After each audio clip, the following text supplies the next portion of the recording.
When one talks about Pontiac engines that were produced from the 1955 model year through 1981, often a couple different displacements come up as being popular and known. These would include the 326 cubic inch V8, the 350 cubic inch V8, the 389 cubic inch V8, the 400, the 421, the 428, and 455. Some may even be aware that in 1955, the original Pontiac overhead valve V8 displaced 287 cubic inches.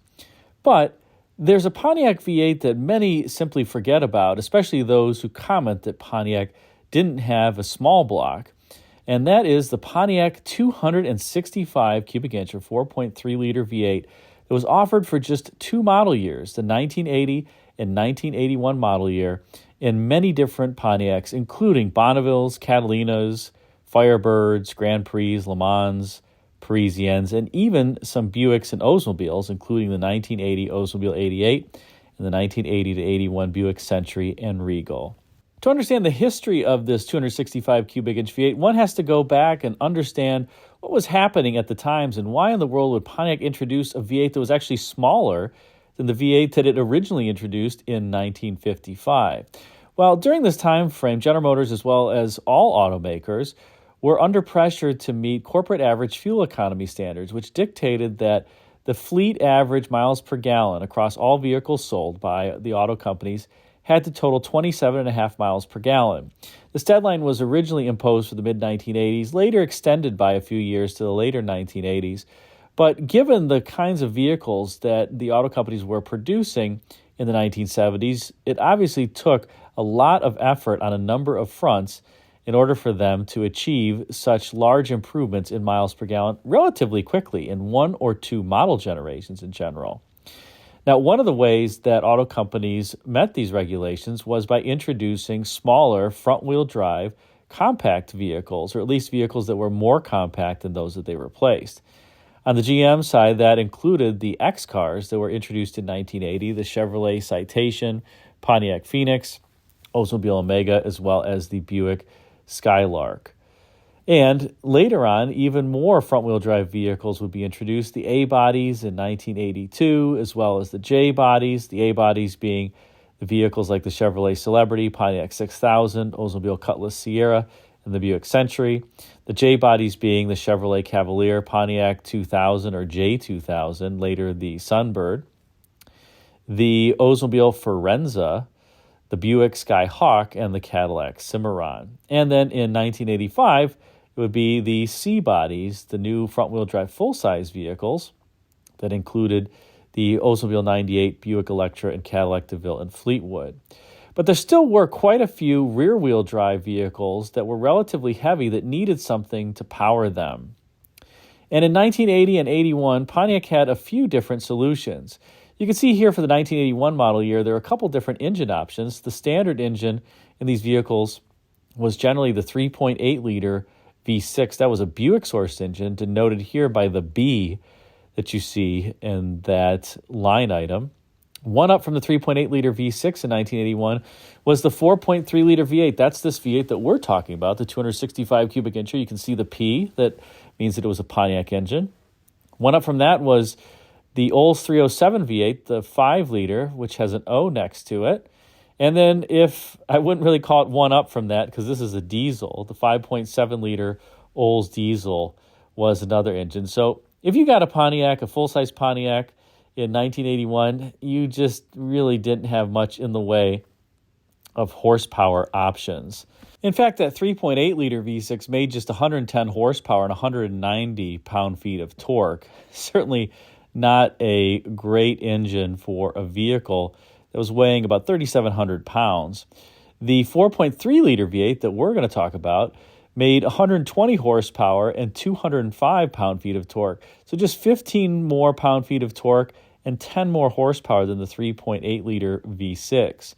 The Olds 307 made 145 horsepower and 240 pound-feet of torque, so it was the scorcher in these vehicles and could propel them from 0 to 60 in about 13 seconds, whereas the 4.3-liter 265 V8, it probably took about 15, 16 seconds. And then, just for comparative purposes, the Olds diesel made 105 horsepower and 205 pound-feet of torque from its 5.7 liters or 350 cubic inches. So the hottest engine you could get, as an example, in a 1981 full-size Pontiac was 145 horsepower Olds 307.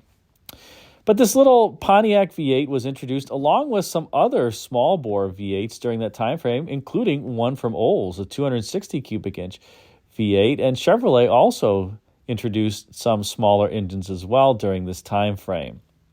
Pontiac had originally introduced a 301 cubic inch V8 in the 1977 model year and produced it from 1977 to 1981. It had a 4-inch bore and a 3-inch stroke, and it came in a number of forms. In 2-barrel form, made about 135 horsepower. In 4-barrel form, it made about 150 horsepower. They did have a 4-barrel 301 with electronic spark control in some years that made 170 horsepower. And then, of course, there was the 301 turbo in the Firebirds that made 210 horsepower. But Pontiac decided that it needed an even smaller V8 to help achieve fuel economy standards in the early 80s, and so the 265 was born. As opposed to the 4-inch bore, this engine had a 3 3/4-inch bore as well as a 3-inch stroke. And it actually, that's the same bore and stroke that the Chevrolet 265 had when that engine was introduced in 1955, although these are two totally different engines, the Chevrolet 265 as well as the Pontiac 265.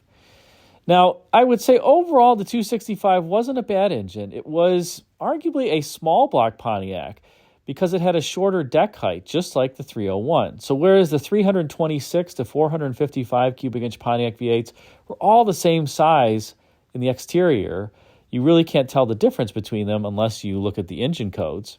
The 301 and the 265 do have shorter deck heights, and so they look physically smaller. And I guess one could argue that these were small block Pontiacs versus the big block Pontiacs.